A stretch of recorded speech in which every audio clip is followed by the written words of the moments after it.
Welcome back to the CARBONICA podcast, where we're talking about cross-border collaboration that's putting carbon farming on the map. Joining us is Dr. Evie Chantzi from i-BEC, the Interbalkan Environment Center, and she's here to share how science, policy, and people can actually work together when given the right platform. Evie, welcome to the podcast. Hello, thank you for having me. To start things off, can you tell us a little bit about i-BEC's role in CARBONICA project? Yes, of course. i-BEC, first of all, some information about i-BEC. It is a non-profit organization and we are focused on knowledge and technology transfer, research-oriented and evidence-based. So we collaborate with many stakeholders in all helices, academia, policy, farmers, industry, in order to support and deliver a climate-resilient future. So in CARBONICA, we have our role mainly is on working package 2 about the research and innovation strategy and action plan. And we focusing on co-developing solutions in different ecosystems for carbon farming. Both in carbon footprint and carbon sequestration through collaboration processes and methodologies. You're leading the development of CARBONICA's Joint Research and Innovation Strategy. What that does actually involve? Well, what we are trying to do is to co-develop solutions that support the carbon farming domain, which is mainly in two directions. The first one is about the carbon footprint and all the solutions to reduce carbon footprint. And on the other hand, we have to enhance the physical processes by sequestering carbon in soil. So we are collaborating in three different ecosystems in Greece, Cyprus and North Macedonia. And we are trying to find in a common ground the solutions that in each ecosystem works better. And all these are through many activities to identify the approaches that we need to follow through workshops, focus groups, roundtables, and analyzing also the sustainability of the solutions. So let's talk about sustainability. You're responsible for the Action and Sustainability Plan. How do you ensure that CARBONICA doesn't just end when the funding does? Well, what we are trying to do is to talk about environmental sustainability, but also financial sustainability. And for achieving this, we have organized an approach that says that we are with society trying to find the solutions. So through an approach by establishing an excellence hub, we are trying to make these solutions to stand in the future by considering a lot of people that are really actors in this domain.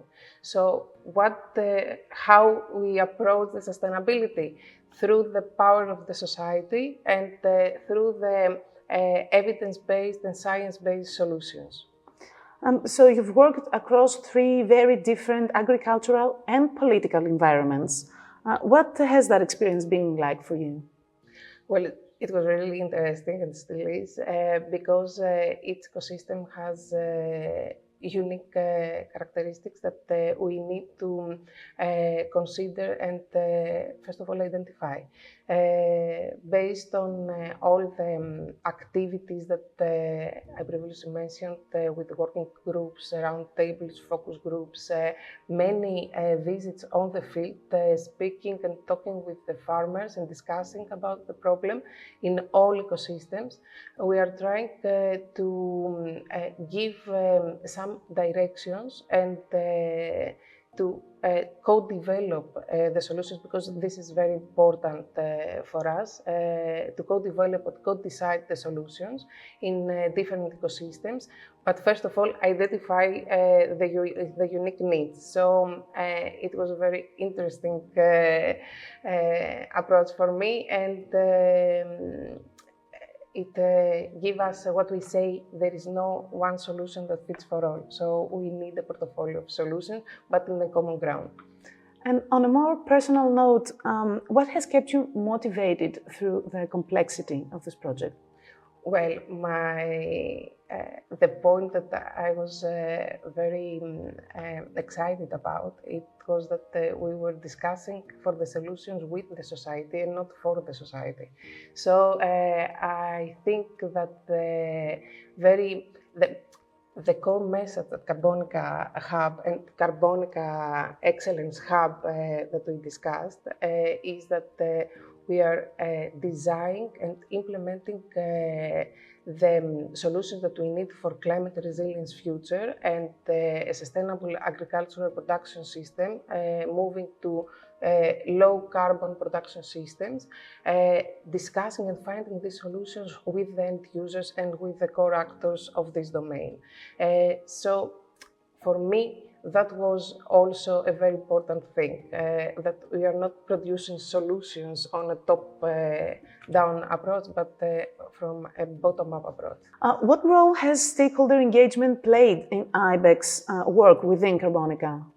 A very important role, because stakeholders give us the feedback and give us the needs that we need to consider and the needs that need to be addressed.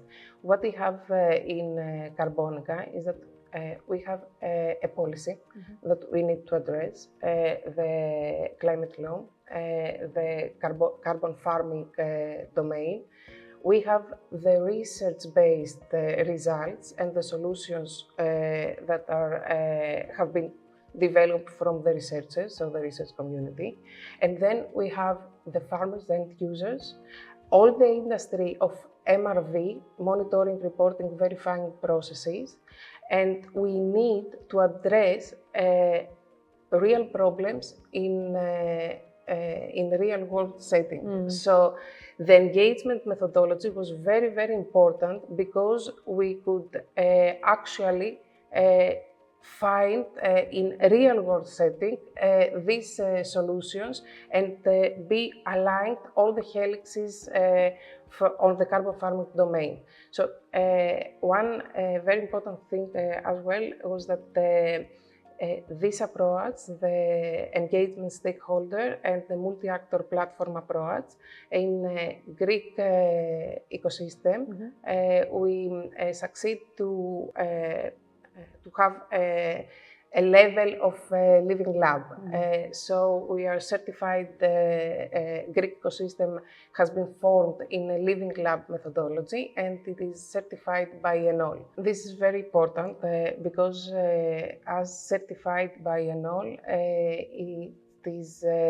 it is very structural, the way that we are acting, and this gives us all the results that we need to have through the stakeholder engagement process. You've represented Carbonica at some key EU events. What kind of response are you seeing from the EU policy community? Well, this is a very important question. In this event, what we communicated with stakeholders there from the policy part is that we need to have more actions for up and reskilling all the end users on carbon farming domain, which means the farmers, the farm advisors, the people from industry that support the MRV system. And the feedback that we took from these events, it is that first of all, that we had a very good job with the farmers on the field, which is very, very important. And it is very important in the Carbonica that we moved to the farmers and we were not closed in offices or laboratories. We were on the field. So from policy stakeholders, this feedback and that we are in the right direction was very important for us. But also we communicated these up and reskilling needs that need to be designed if we want all these solutions to be implemented in the right way and also holistic way, because the very important thing also in Carbonica is that we are considering that in this transition, because it's about the transition, another production system in low carbon future, in this transition nobody will be left behind. So. What's one achievement in the project so far that you're personally proud of?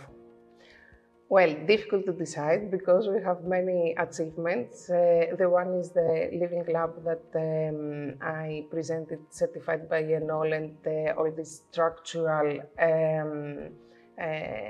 methodology for engagement, the stakeholder engagement process.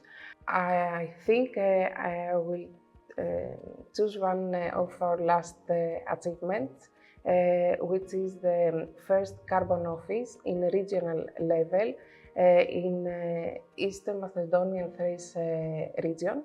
And this is an outcome from the Carbonica, but also from other projects that support MRV systems.